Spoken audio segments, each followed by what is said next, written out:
Hello नमस्ते।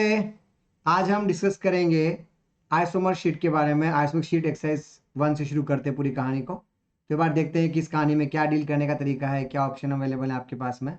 तो आइए कहानी को शुरू करते हैं with respect to isomer sheet. ये शीट डिस्कशन पार्ट चल रहा है, हम इसमें शीट के बारे में बात करेंगे। ओके, तो बढ़ते हैं आगे। आइसोमर के अंदर एक्सरसाइज 1 में देखते हैं क्या होता है। आइए, आपके सामने आपका पहला क्वेश्चन है, which of the following are isomer. Isomer का मतलब क्या होता है आपको पता होना चाहिए कि आइसोमर का मतलब होता है जिनके मोल के फॉर्मूला सेम हो, हम उनको जज करेंगे। जैसे आपके पास अवेलेबल है इथेनॉल और लिखा है इथॉक्सी इथेन, तो एक्चुअली आपको डायग्राम बनाना पड़ेगा। ये आपका इथेनॉल है और ये आपका इथॉक्सी इथेन, तो बेटा यहाँ तो कार्बन का डिफरेंस आ रहा है, ये तो नहीं हो सकता। ऑप्शन बॉम्बे मिथेनॉल, तो मिथेनॉल एक ही कार्बन का होता है। और यहाँ पे जो लिखा है मिथॉक्सी मिथेन, तो हमें उम्मीद रखते हैं कि यार यहाँ पे तो पंगा हो गया, क्योंकि हम लोगों ने मिथॉक्सी मिथेन की बात करी है, तो फिर ये तो दो मिथाइल ही रह जाएंगे, यानी कार्बन का डिफरेंस आने वाला, ये भी नहीं हो सकता। अगला ऑप्शन है प्रोपेनोइक एसिड, तो इसके लिए आपके पास ये ऑप्शन अवेलेबल है। अगला है इथाइल एसीटेट, तो हम समझ के हैंडल कीजिएगा, ये आपका कहलाता है ethyl acetate. Now the problem will be, यहाँ भी दो कार्बन है, यहाँ भी दो कार्बन है, तो टोटल बेटा 4 कार्बन होगा ना, ये भी अलाउ नहीं करूंगा बिकॉज यहाँ तो 3 ही कार्बन है, ये भी गड़बड़ है। अब आते हैं नंबर दिल्ली पे, प्रोपेनल्डिहाइड एंड एसीटोन। प्रोपेनल्डिहाइड का मतलब ये आपका ऑप्शन है, एसीटोन का मतलब ये आपका ऑप्शन है। दोनों में 3 कार्बन है, आप एच चेक करोगे तो 6 आएगा, अगला ओ, सब कुछ सेम आ रहा है मोल के फॉर्मूले के हिसाब से, इसलिए हम बोल सकते हैं कि हमारा आंसर यहाँ पे दिल्ली आना चाहिए। क्वेश्चन नंबर सेकेंड आपसे पूछा गया है, which of the following pair of compound are not isomer. Just उल्टा पूछा गया है, कहानी के अंदर कौन सा नॉट आइसोमर के रूप में आ रहा है। तो आइसोमर होने के लिए आप सबसे पहले चेक करो नंबर ऑफ कार्बन, और सबसे बाद चेक करो हाइड्रोजन एफिशिएंसी। क्या लिखा है, प्रोपाइन एंड साइक्लोप्रोपीन, तो भैया आपको पता है ये प्रोपाइन यहाँ पे और ये आपका साइक्लोप्रोपीन, तो बेटा लकीली दोनों का फॉर्मूला बराबर रूप से सेट हो रहा है, C3H4। ऑप्शन बॉम्बे प्रोपाइन लिखा हुआ है, प्रोपाडाइन लिखा हुआ है, अगेन देखो डेफिशिएंसी 2 आ रही है, ये भी सही चलेगा। प्रोपीन लिखा है और साइक्लोप्रोपीन लिखा है, बस आप यहाँ फंस गए बिकॉज यहाँ का डेफिशिएंसी 1 आ रहा है, यहाँ का डेफिशिएंसी 2 आ रहा है। इसका फॉर्मूला होगा C3H6, इसका फॉर्मूला होगा C3H4, मोल के फॉर्मूले डिफरेंस है, सी नहीं हो सकता। That's why your answer is C, क्योंकि ये आइसोमर के रूप में यूज नहीं हो रहा है। क्वेश्चन नंबर थर्ड बहुत ही फेमस क्वेश्चन है, कौन से आइसोमरिज्म में, आप हमेशा ध्यान रखो ये एक बाइवेलेंट फंक्शन ग्रुप है। बाइवेलेंट के अंदर ये ऑक्सीजन जुड़ा हुआ है साइक्लोप्रोपाइल, ये बेंजाइल नहीं है, ये फिनाइल नहीं है, ये साइक्लोहेक्साइल कहलाएगा। इस तरह से ये जो जगह है जिसमें रिंग दे रखी है ना, जिसमें आप पाई बॉन्ड समझ सकते हो, ये अलग फॉर्म है, क्योंकि बेटा इसका फॉर्मूला होता है C6H11, इसका फॉर्मूला होता है C6H5, यानी किसी ने एल्काइल ग्रुप को चेंज कर दिया। चेंज करने का मतलब ये इधर का माल उधर, ये ग्रुप जो इधर था ना वो एक्सचेंज हो गया, देखो ध्यान से इस तरह से, इसमें यहाँ आता है, इसमें तो पलटी मार दी। इस सिचुएशन को हम क्या बोलते हैं बेटा, हमेशा मेटामर के नाम से। क्या जानते हैं, मेटामर। मेटामर का मतलब होता क्या है, हमने कंसेप्ट किया था पॉलीवेलेंट फंक्शन रूप में डिफरेंट एल्काइल ग्रुप। क्या, पॉलीवेलेंट फंक्शन रूप में डिफरेंट एल्काइल ग्रुप, उसको हम क्या बोलते हैं, मेटामर बोलते हैं। अगला आपसे पूछा है फंक्शनल आइसोमर ऑफ दिस, तो पहली बात ये कहानी देखिए, CH3CO, पहले तो बात ये देखिए कि डायग्राम को ढंग से बनाना सीखिए, ये डायग्राम को ढंग से बनाइए इस तरह से। आपके पास यहाँ पर CH3CO, तो बेटा यहाँ कार्बन तो 3 नजर आ ही रहे, डेफिशिएंसी भी 1 आ रही, तो ये तो सही लिख रहा है हमको, क्योंकि आप इसको भी डायग्राम को ढंग से बना सकते हो, क्योंकि जब तक आप डायग्राम ढंग से बनाओगे नहीं, आपको पाई बॉन्ड का पता नहीं चलेगा ना। वैसे ये जो एग्जांपल दे रखा है, तो आप बी ऑप्शन पे आइए, क्या दे रखा है बेटा, यहाँ पर CH2, यहाँ पर CH2, यहाँ पर CHO। ध्यान से देखो, आपके पास यहाँ भी 3 ही कार्बन है। इवन हम H भी चेक कर सकते हैं कि यहाँ पर H6 आ रहा है और यहाँ पे O आ रहा है।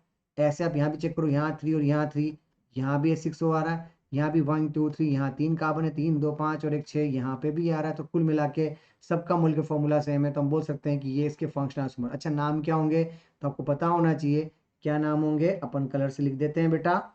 इसके लिए क्या नाम होता है, इसके लिए नाम होता है एस्टर, इसके लिए क्या नाम होता है कार्बोक्सिलिक एसिड, भूल तो नहीं गया यूपीएससी। इसके लिए क्या होता है एल्डिहाइड और एल्कोहल, तो they are the two different concept जिसके थ्रू आप आंसर दे पाओगे।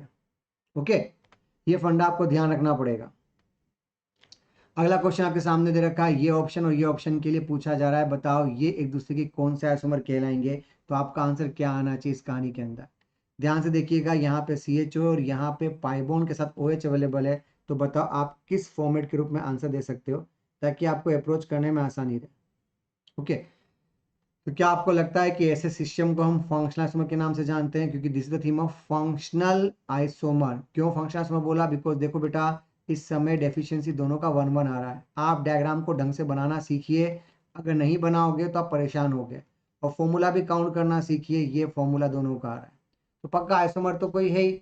अब ऑफकोर्स एल्डिहाइड और एल्कोहल कम से कम किसी भी तरीके से टोटोमर नहीं हो सकते, यहाँ पे पोजीशन नहीं हो सकते, मेटामर नहीं हो सकते।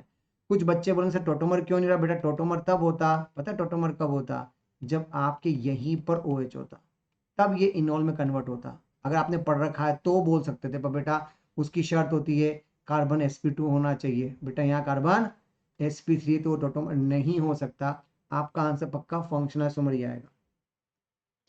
क्वेश्चन नंबर 6 आपके पास पूछा गया, which of the following pair are called position isomer? क्या कहलाते हैं? Position isomer. तो डायग्राम पे जा थोड़ा सा ध्यान दोगे तो समझ में आ जाएगा कि क्या चेक करना चाहते हो। आपके पास ये ऑप्शन है, देखो 1 2 3, याद है ब्रैकेट वाला इधर के लिए तो ये क्या है 3 हाइड्रोक्सी। वैसे ही 1 2 3 ब्रैकेट का मतलब ये हो गया 2 हाइड्रोक्सी। तो भैया दिख रहा है 3 और 2 शायद ये आंसर हो सकता है।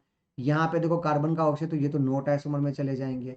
यहाँ पे आपको दे रखा है ये ऑप्शन, यानी कुल मिला के ये ऑप्शन दे रखा है। या इसको देख के लग रहा है कि यार ये पोजीशन तो हो सकते थे, पर बेटा मेटामर मोर प्रिफरेबल, बिकॉज हमने रूल सीखा था RTFM-CP का, इसलिए हम इसको ज्यादा प्रीफर करेंगे इस कहानी के लिए। ओके। हाँ, अगर ऑप्शन ए नहीं होता तो शायद मैं सी लिखता। अगला एग्जांपल बहुत छोटा सा आपके पास अवेलेबल है, about the methyl propyl thioether and isopropyl methyl thioether. देखो मिथाइल ये रहा, थायोथर प्रोपाइल ये आपका ऑप्शन होगा। अगला एग्जांपल आइसोप्रोपाइल, ये आपका मिथाइल। तो भैया जब भी एल्काइल ग्रुप चेंज हो, भले वो लीनियर की ब्रांच ही क्यों ना हो, हम मान के चलेंगे कि they are known as a metamer. हम मान के चलेंगे कि ये एक दूसरे के मेटामर होने चाहिए। आप इसे मेटामर के रूप में ही काउंट करोगे, because they are known as a different alkyl group. अब आपको कैसे पोजिशन भी तो है, ऑफकोर्स 1 2 3 1 2 3 ऑप्शन आना चाहिए था, तो पोजिशन भी है। पर हमने रूल सीखा, अगेन सिखाया था RTFM-CP। तो पोजिशन और मेटामर में we just more prefer on metamer. मैं उम्मीद रखता हूं कि हमारा आंसर ए आएगा और आंसर की में करेक्शन भी होगा। अगला example, possible number of di substitute benzene isomer. तो बेटा शायद डाई सब्स्टिट्यूट बोलते हैं, आपके दिमाग में क्या होना चाहिए? सर आपने एक बार ऑर्थो बना लिया, एक बार मेटा बना लिया, एक बार पेरा बना लिया। Now the doubt will be sir ये क्यों नहीं हुआ? तो बेटा यहाँ संभल के रहना, बेवकूफ मत बनना। एक कार्बन पे 2 क्लोरीन एग्जिस्ट नहीं करते, तो आप ऐसा कुछ काम मत करना जो कार्बन को पेंटावैलेंट बना के छोड़, ये अलाउ नहीं करूंगा। आपका आंसर पक्का यहाँ पे 3 आना चाहिए। क्वेश्चन नंबर 9 देखते हैं क्या पूछा है, फिनोल और बेंजाइल अल्कोहल। तो बेटा ये कॉमन नेम से क्वेश्चन पूछा गया है। फिनोल आपको बता दूं ये फॉर्मूला है, बेंजाइल अल्कोहल वो भी आपको बता दो, आपके पास ये फॉर्मूला है। इसका फॉर्मूला क्या है? C6H6O। इसका फॉर्मूला क्या है? C7। जैसे C7 बोला, आपके दिमाग का ढक्कन चेंज हो जाना चाहिए कि ये तो अलग ही फॉर्मूला हो गया sir. None of these we can say they are not isomer, they are not isomer. इससे आपका गेम चल जाएगा। क्वेश्चन नंबर 10 क्या पूछा है भैया? तो देखो ये आपका एल्काइन दिख रहा है, हम जानते हैं एल्काइन है, और ये आपका डाइईन है। और हमें शायद पता है कि ये दोनों वनडी सफिक्स, वनडी सफिक्स का मतलब एक तरीके से फंक्शन रूप है, और फंक्शन रूप होने के कारण ही हम इसे क्या बोलेंगे? Functional isomer. क्या बोलेंगे? Functional isomer. नंबर 11 आपके सामने ये और ये ऑप्शन दे रखा, पूछा जा रहा है कि आप किस फॉर्मेट में यूज करोगे। जरा ध्यान से देखिए, आपके पास यहाँ पे अवेलेबल है CH3CONH2। जब आप इस जगह पर आए तो आपके पास अवेलेबल है यहाँ पर ऑप्शन के रूप में ये ऑप्शन। अब डाउट है कि हम इसको किस फॉर्मेट के रूप में यूज करें, क्योंकि ये वाला आपका 1D एमाइड है और ये आपका 2D एमाइड है। और हम जानते हैं 1D एमाइड और 2D एमाइड एक दूसरे के फंक्शनल आइसोमर होते हैं। जैसे 1D amine, 2D amine, 3D amine होता है ना बच्चों, वैसे 1D एमाइड, 2D एमाइड और 3D एमाइड भी होता है। बहुत सी जगह पर यहाँ पे डिफरेंस करते हैं तो पंगा हो जाता है, ध्यान रखिएगा कि ऐसा पंगा नहीं लेना है आप लोगों को। ओके।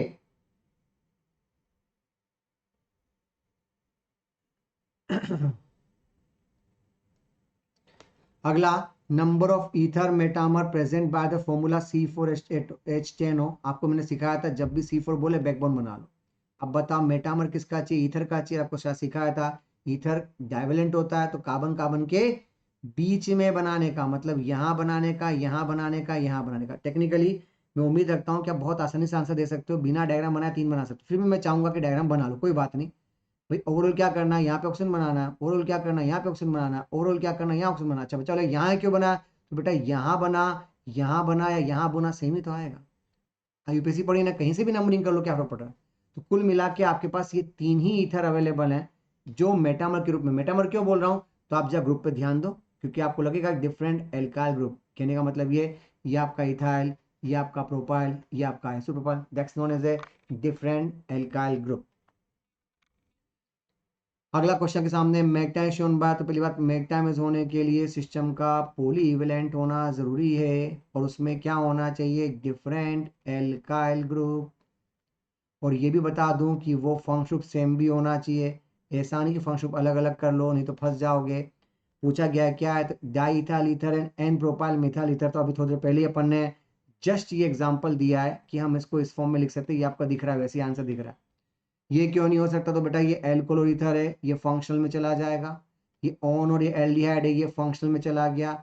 ये प्रोपेनोइक एसिड और एसिडिक एसिड, तो बेटा ये तो होमोलोगस में चला गया। होमोलोगस क्यों बोल रहा हूँ, CH2 का डिफरेंस आएगा, तो इसलिए आपका आंसर क्या आना चाहिए बेटा, यहाँ पर आगरा आना चाहिए।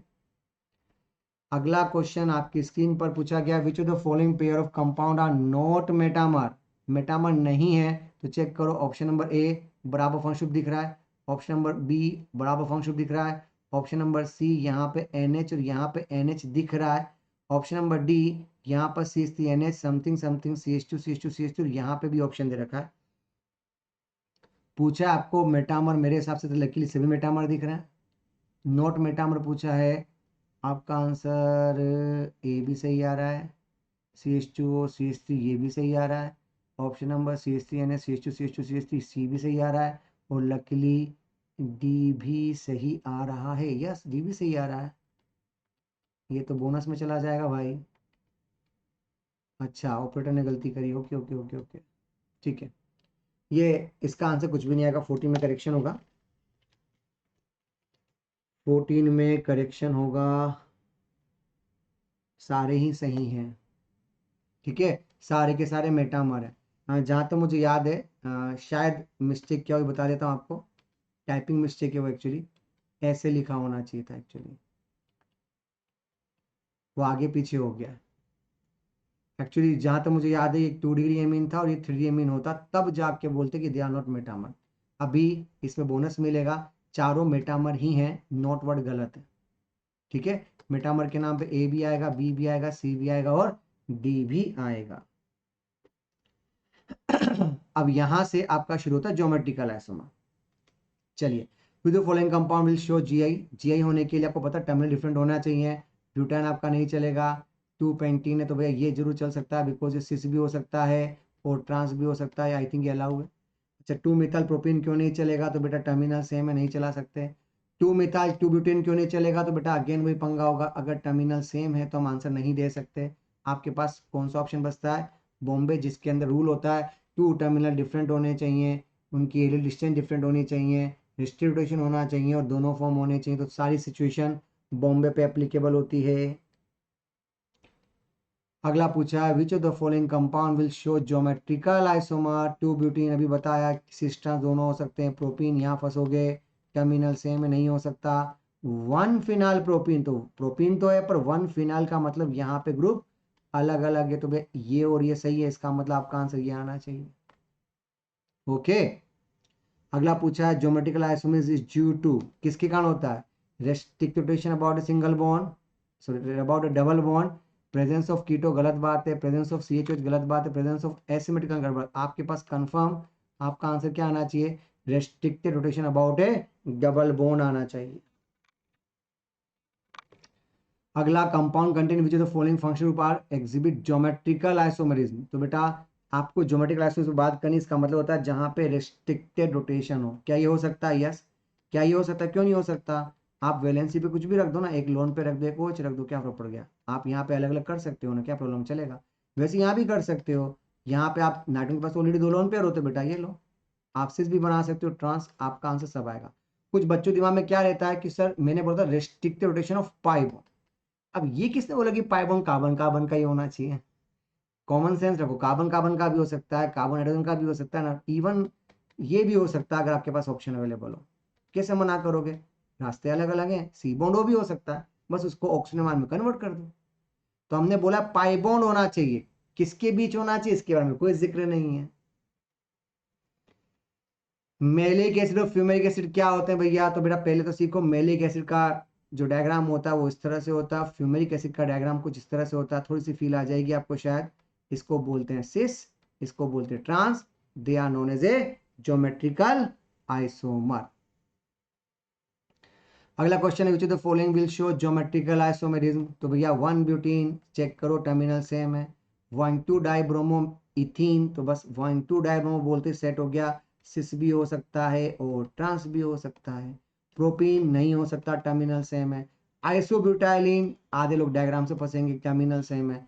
आपके पास केवल बॉम्बे आंसर आ रहा है इस कहानी के लिए। अगला example, again the pair of GI कौन शो कर, टर्मिनल सेम नहीं चलेगा, ये भी अलग अलग है, ये भी अलग अलग है, कबूल है। यहाँ पे ये अलग है, ये अलग है, ये कंफर्टेबल है, ये भी अलग है, ये भी अलग है, ये भी कंफर्टेबल है। तो अब आपका आंसर सेकेंड थर्ड फोर्थ में से कुछ होना चाहिए। सेकेंड थर्ड, तो आई थिंक इसके अंदर आंसर ज्यादा आ रहे हैं क्या? अच्छा wait wait wait wait wait, एक कहानी में और ट्विस्ट है, पेयर ऑफ ज्योमेट्रिकल आइसोमर, फंसोगे इसमें।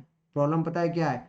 आईयूपीएस के हिसाब से ये 1 2 3 आ रहा है, मस्त क्वेश्चन बन गया है। तो यहाँ पे 1 क्लोरोब्रोम ब्रोमो, और यहाँ पे आपका आएगा 1 2 3। तो लकीली स्ट्रक्चर भी तो सेम होनी चाहिए, क्योंकि दोनों की लोकेशन में आना चाहिए 2 ब्रोमो 1 क्लोरोप्रोपीन।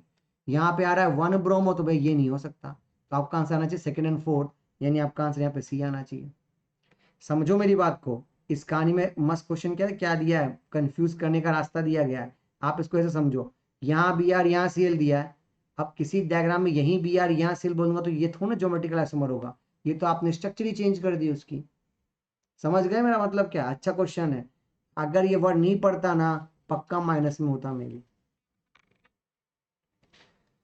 अगला पूछा है क्या ऑप्शन आपके पास अवेलेबल? तो देखो बेटा, दोनों सीएल अपोजिट साइड इसके लिए ट्रांस बोलते हैं। और अगर मैं एटॉमिक नंबर के बेस पे बात करूं तो एटॉमिक नंबर में एक ही रूल होता है जिसको बोलते हैं हम लोग हायर। CH3Cl में Cl जीतेगा, ClBr में Br जीतेगा, दोनों same Z।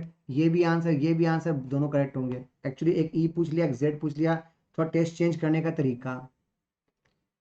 Correct structure of trans hex two enal, तो देखो बेटा यहाँ पे दोनों H सेम साइड होते तो सिस हो गया, ये नहीं चलेगा।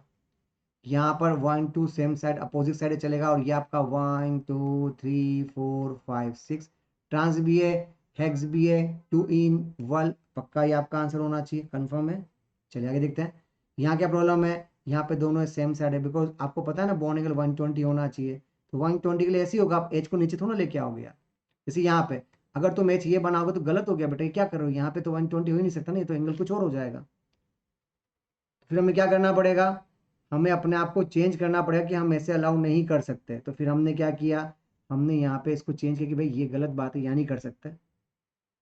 तो फिर हम क्या करेंगे, हम बोलेंगे एक एच यहाँ लाओ, एक एच नीचे लाओ, ताकि बॉन्ड 120 का आ सके, इसलिए ये दोनों गलत हो जाएंगे।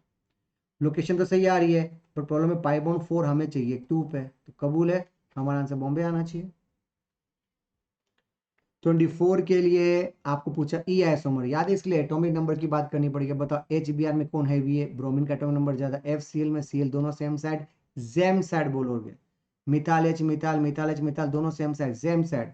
एच मिथाल मिथाल, अब यहाँ प्रॉब्लम है कार्बन कार्बन, यहाँ कार्बन के बाद 2 कार्बन और एक्स्ट्रा आएंगे, पक्का ये जीतेगा, क्योंकि आपके पास यहाँ पे कार्बन कार्बन और यहाँ पे 2 कार्बन से कार्बन कैंसल, इसके पास 1 कार्बन, उसके पास 2 कार्बन, 2 वाले को जिता दो, अपोजिट को एनिमी बोल के बाहर निकलो, अपन का आंसर सी आना चाहिए। अब यहां से शुरू होता है ऑप्टिकल आइसोमर, है ना आसान? ज्योमेट्रिकल कितना आसान है देखिए। Optical active isomer but not mirror image of each other, बहुत सिंपल था, ऑप्टिकली एक्टिव हो बट मिरर इमेज ना हो। मिरर इमेज को तो इनेंशियो बोलते थे, पक्का क्या कहलाता है बेटा? They are known as a diastereomer. Pair of priority group की बात करा तो ऑक्सीजन COH CHO इसमें पहले कौन जाएगा, तो बेटा पहला एटॉमिक नंबर 8 आ रहा है, इसका 6 आ रहा है, इसका 6 आ रहा है, इसका 8, और फिर 8 के बाद CH3 हो रहा है, तो पक्का पहले OCH3 आना चाहिए, फिर बाद में OH आना चाहिए। तो पहले ढूंढो where is the OCH3 and OH, तो OCH3 तो दो जगह पे आ ही रहा है।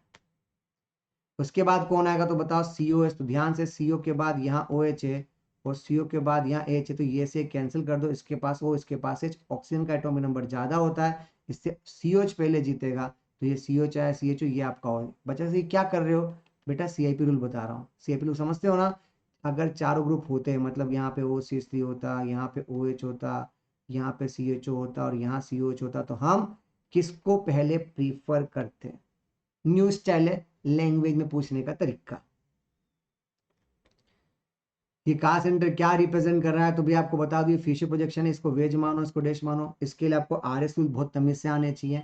OH को 1 लिखेंगे क्योंकि उसका एटॉमिक नंबर 8 आ रहा है, हैवी होता है। उसके बाद इथाइल यानी सेकंड कार्बन, फिर ये थर्ड और फिर ये फोर्थ, 1 2 3 अपोजिट कॉन्फिगरेशन को एंटी क्लॉकवाइज बोलते हुए S बोल के बाहर निकल जाओ। अगला पूछा कंटेन एसिमेट्रिक कार्बन एटम, तो भैया एसिमेट्रिक कार्बन एटम के नाम पे कौन सा ऑप्शन आपके लिए अवेलेबल है, चेक करते हैं इस कहानी में। पक्का पंगा तो लिया ही है क्योंकि वैलेंसी ऊपर नीचे हो रही है। अच्छा, ये ग्रुप गलती से इधर से उधर शिफ्ट मार दिया है, ये थोड़ा सा गड़बड़ हो गया, देखो ध्यान से। ये ग्रुप है ना यहाँ होने चाहिए थे, ये टैब में उधर चलेगा क्योंकि इसकी वैलेंसी तो ऑलरेडी कंप्लीट है, ये इधर के ग्रुप है। कुछ स्पेशल केस है 28 पे, ठीक है। तो भैया ये तो CH2 Br, ये तो नहीं हो सकता। हाँ यहाँ Br सी, तो यहाँ पे दो का सेंटर ये अलाउ था, यहाँ पे ये भी टैब मारा है, यहाँ पे Br होना चाहिए था का सेंटर। आपका आंसर बोथ बी एंड सी आएगा। 28 के बी और सी में टाइपिंग का इश्यू हो रहा है, ठीक है। अगली बार करेक्शन कर दूंगा, सॉफ्टवेयर से ऐसा हो जाता है कभी कभी, ठीक है। ये वैलेंसी आगे पीछे हो रही टैब मारने में। कंफर्टेबल हो ना कॉल सेंटर के लिए, या कम से कम मैं फिर से रिपीट कर, ए डायग्राम ऐसे होता, इसलिए हम कहते हैं ऐसे बना, टेंशन ही नहीं होती। ऐसे डायग्रामों में क्या होता है, क्या बिगाड़ोगे, कुछ है ही नहीं तुम्हारे पास बनाने के लिए। या मैं इसको प्रीफर करता हूँ बिकॉज इसके थ्रू आप कुछ ऊपर नीचे नहीं कर सकते, बिकॉज ये टाइप करने में प्रॉब्लम होती है। तो भैया आप सीखो क्या पंगा चाहते हो। मैं ये चाहता था कि यहाँ पे का सेंटर दिख रहा है, मैं ये चाहता था यहाँ का सेंटर दिख रहा है, तो इसलिए आपका आंसर बी और सी आना चाहिए, ये मतलब है इसका। अगला ऑप्शन आपके सामने क्या पूछा है, Fischer projection of 2R3S23 butane diol. तो अब सबको मत ढूंढो, किसी एक को पकड़ लो, कोई भी एक पकड़ लो, जैसे मैंने ये पकड़ लिया। आपको बता दूं ये आपका कार्बन कार्बन, और ये भी आपको पता है कि यहाँ पे वेज वेज होता है, यहाँ पे डैश डैश होता है। ये आपका ऑप्शन हो गया। आप चेक करो, ये आपका 1, ये आपका 2, ये आपका 3, ये आपका 4। 1 2 3 आना चाहिए था S पर, आ रहेगा बिकॉज गोल्डन रूल की बात कर रहे हैं। वैसे यहाँ पे 1, यहाँ पे 2, यहाँ पे 3, यहाँ पे 4, 1 2 3 आना चाहिए था R पर, ये S आएगा, बस हो गया। एक R आना चाहिए, लकीली पहला ही सेट हो गया। आगे सीख लो बेटा, ढक्कनो मीजो है ना, तो पक्का एक R होगा और एक S होगा, बिकॉज अपोजिट कॉन्फ़िगरेशन हो गए, तभी तो उसे मीजो बोला है। तो जैसे सिस्टम में POS आ जाए ना, समझ जाना कि आधा R होना है, आधा S होना है। आगे बढ़ सकते हैं। To the following heptanol chiral, 1 heptanol, तो जरा डायग्राम को सोचो। 1 हेप्टेनॉल का मतलब ये होता है बेटा मौलिक में पीओस नहीं आ जाएगी। अगर 2 हेप्टेनॉल की बात कर रहे हो तो 2 हेप्टेनॉल बोलते सोचो यहाँ पे का सेंटर बन गया। 3 हेप्टेनॉल की बात कर रहे हो तो 3 हेप्टेनॉल में भी यहाँ पे का सेंटर बन गया। 4 हेप्टेनॉल की बात कर रहे हो तो 4 हेप्टेनॉल के अंदर पंगा क्या होगा पता है, ये ग्रुप और ये ग्रुप सेम होंगे, सिस्टम में प्लेन ऑफ सिमेट्री आ जाएगी। आपको अच्छे से पता होना चाहिए कि जब जब सिस्टम में क्या आती है बेटा, POS आ जाती है, तब तक गेम खत्म हो जाता है। तो भैया फिर बचा कौन, दिस वन, यानी आपका आंसर केवल इन दो के लिए एप्लीकेबल होना चाहिए। बिकॉज कारण वो होता है जिसके चार रास्ते अलग अलग होते हैं, ना वहां POS आना चाहिए ना वो COS आना चाहिए। 31 ऑप्शन पूछा है, मोल का formula of N optically active organic compound C4H chain हो, तो भैया दिमाग लगाने जरूरत नहीं है, ऑप्टिकल एक्टिव बोल के सेट है, क्योंकि ये तो नहीं हो सकता क्योंकि ये तो सिंपल है। ऑप्शन बी ये भी नहीं हो सकता बिकॉज ये भी सिंपल है। ऑप्शन सी लीनियर चेन, ये भी नहीं हो सकता। ऑप्शन डी लकीली दिख रहा है यार, ये रहा OH, ये रहा का सेंटर चार रास्ते के साथ, फ्री फोकट के नंबर। डेली आना चाहिए भाई। अगला पूछा process of separation of racemic modification into DL are known as. तो बेटा ये समझाया गया था कि अगर आपके पास डीएल का कॉम्बिनेशन है और आप कोई प्योर फॉर्म डाल के इसको कन्वर्ट करते हो तो ये आपका कॉम्बिनेशन डी और एल कहलाता है। इस तरह के वर्ड के लिए एक नया वर्ड यूज करते रिजोल्यूशन, जिसके थ्रू आप इनएंशियोमर को क्या बना देते हो, डायस्टोमर, ताकि उनको आसानी से सेपरेट कर सको। ये टर्मिनोलॉजी है, ध्यान रखने का। रेसिमिक को अगर आपको अलग करना है तो उसमें कोई प्योर फॉर्म डालो ताकि वो अपने आप को रेसिमिक मिक्सचर से डायस्टोमर में कन्वर्ट कर ले, बिकॉज डायस्टोमर की physical and chemical properties different different होती है। अगला छोटा सा question, which of the following compound can not exhibit as a enantiomer. तो बेटा ये आपका ऑप्शन है, काल सेंटर दिख ही रहा है आपको, ये पक्का काल सेंटर ये तो होगा। अब यहाँ पे प्रॉब्लम है, यस ये भी तो देखो चारों रास्ते अलग अलग है, ये भी काल सेंटर के रूप में दिख रहा है। यहाँ पे पंगा हो गया, सी आंसर आना चाहिए, बिकॉज बेटा यहाँ पे कोई भी रास्ता ऐसा नहीं जहाँ पे काल सेंटर बन सकता हो। और डी में आपको पता ही है कि आपने यहाँ पे काल सेंटर क्रिएट कर लिया, तो ये ऐसा है जिसमें क्या रिसर्च बताऊँ तो प्लेन ऑफ सिमेट्री, मौलिक प्लेन, स्लाइस कट जिसको बोलते हैं। देख वाई आप चाहो तो डायग्राम बना सकते हो, कोई मना थोड़ा ना कर रहा है। ये लो, जैसा वेज वैसा डेश, जैसा वेज वैसा डेश, इसके प्लेन में पूरा काट दो और क्या चाहिए। देख वाई आंसर इज कैलकेटा। अगला पूछा है meso form of tartaric acid को आप किस फॉर्मेट में यूज करोगे। तो मीजो बोलते ही समझ जाओ कि मीजो बोलते ही वो ऑप्टिकली इनएक्टिव हो गया। और जो कंपाउंड ऑप्टिकली इनएक्टिव होता है वो कुछ कर पाता है क्या, कुछ नहीं कर पाता। उसमें होती है इंटरनल प्रॉब्लम। इंटरनल का मतलब आधा मोलिक्यूल क्लॉकवाइज तो आधा molecule anti clockwise, net result zero. Neither laevo no dextro due to internal compensation. That's very important word. Internal problem या इंटरनल कंपनसेशन के कारण मीजो कंपाउंड ऑप्टिकली इनएक्टिव होते हैं। फंडा आप अपने दिमाग में सेट रखिएगा। अगला क्वेश्चन 35 आपके सामने, how many asymmetric carbon atom are present in 1,2 dimethyl cyclohexane. तो बेटा 1,2 डाइमिथाइल बोलते देखो ये कहाँ सेंटर, बिकॉज 2 3 आपको दिख रहे होंगे। 3 मिथाइल साइक्लोपेंटेन, 3 मिथाइल साइक्लोपेंटीन, तो 1 2 3 आपका कहाँ सेंटर दिख रहा है। 3 मिथाइल साइक्लोहेक्सीन, ये आपका 1 2 3, ये आपका 3 मिथाइल साइक्लोहेक्सीन। इसका मतलब आपका आंसर 2 1 1 के लिए आना चाहिए। तो लकीली आपका आंसर आगरा आना चाहिए। अगला पार्ट आपका कैलकुलेशन से रिलेटेड है। क्या पूछा, नंबर ऑफ ज्योमेट्रिकल आइसोमर, यहाँ पे पाई बॉन्ड है, यहाँ पे पाई बॉन्ड और यहाँ पे पाई बॉन्ड, टर्मिनल अलग अलग है, दिमाग लाने की जरूरत नहीं थी। 2 की पावर 3 8 बोल के बाहर निकलो, ये आपका आंसर होगा। क्योंकि आपको बता दूं इस सिचुएशन में आपके पास ये रास्ता है और टर्मिनल क्या है बोलो, अलग अलग, तो सुपर इम्पोज होने का प्रश्न नहीं उठता है। 37 number of optically active isomer पूछा है। तो भैया यहाँ भी कहा सेंटर, यहाँ भी कहा सेंटर, यहाँ भी कहा सेंटर, बहुत सही है। ये अनसिमेट्रिकल है और जैसे अनसिमेट्रिकल बोलो दिमाग लगाने की जरूरत नहीं है। 2 की पावर 3 = 8, आठों के आठों एक्टिव बनेंगे बिकॉज ये अनसिमेट्रिकल है। जैसे ही कोई बोलता है अनसिमेट्रिकल, समझ जा इनएक्टिव हो ही नहीं सकता।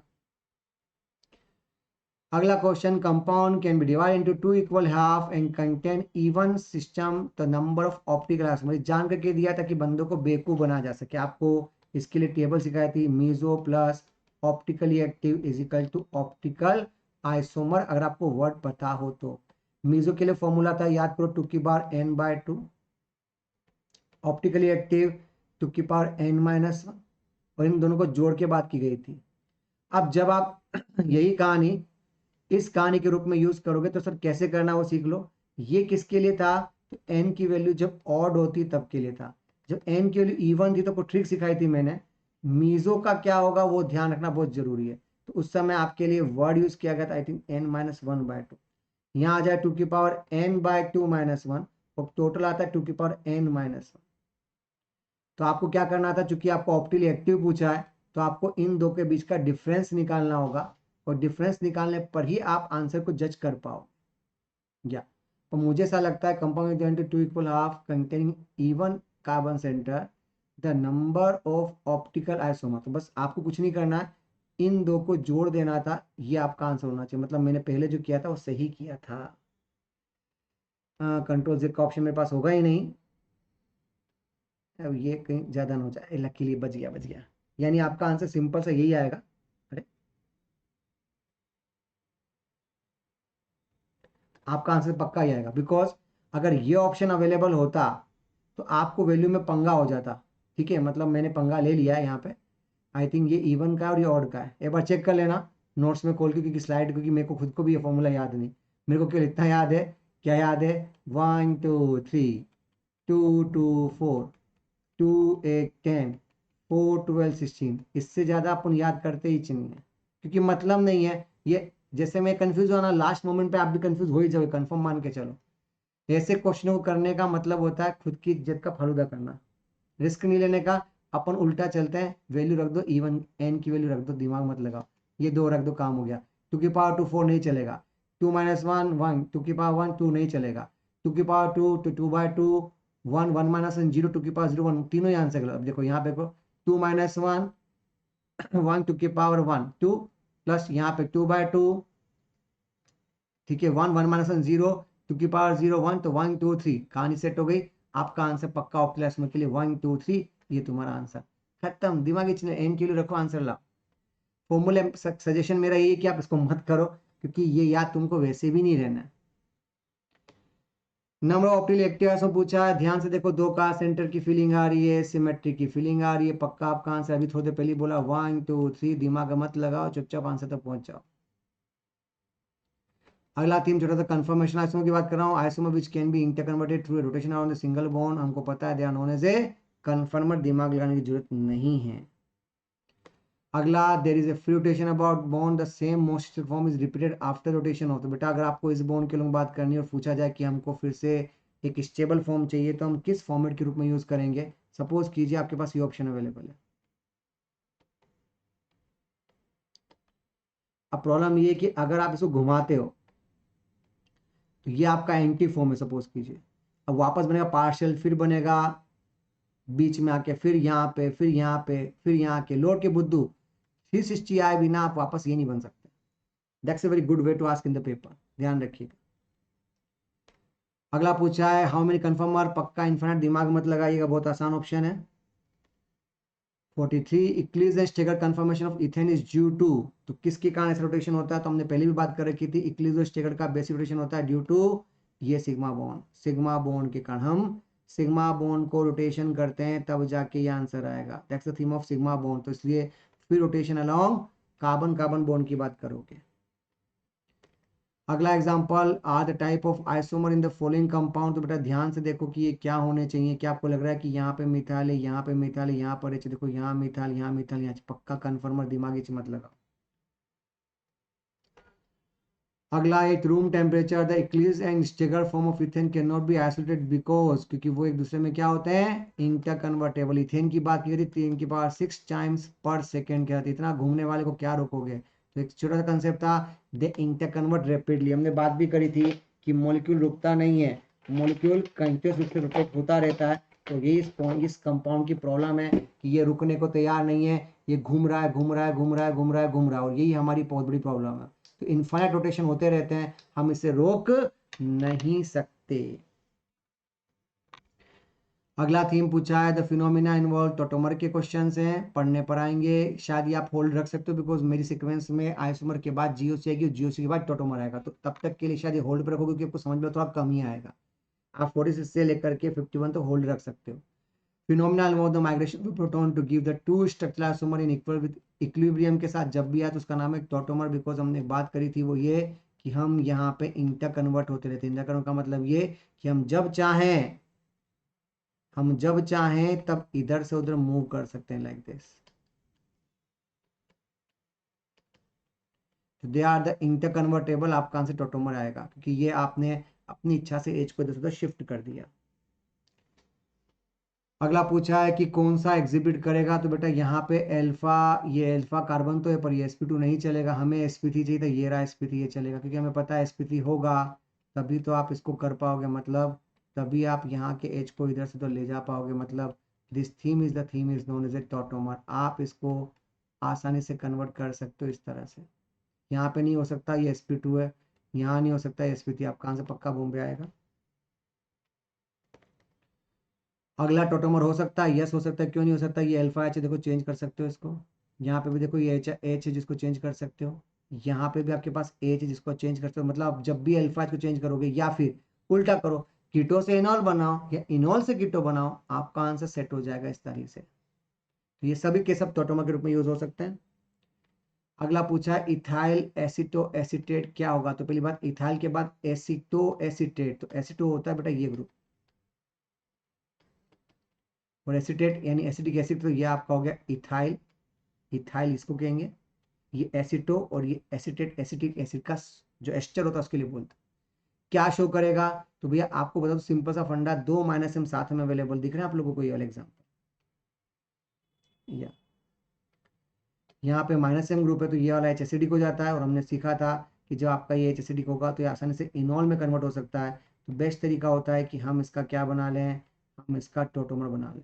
ठीक है, अगर मल्टीपल चॉइस होती तो मैं लेवल बढ़ा देता है इस कहानी का, बट अभी इसका काम आसानी से चल सकता है कि हम इसको मॉडिफाइड कर पाएंगे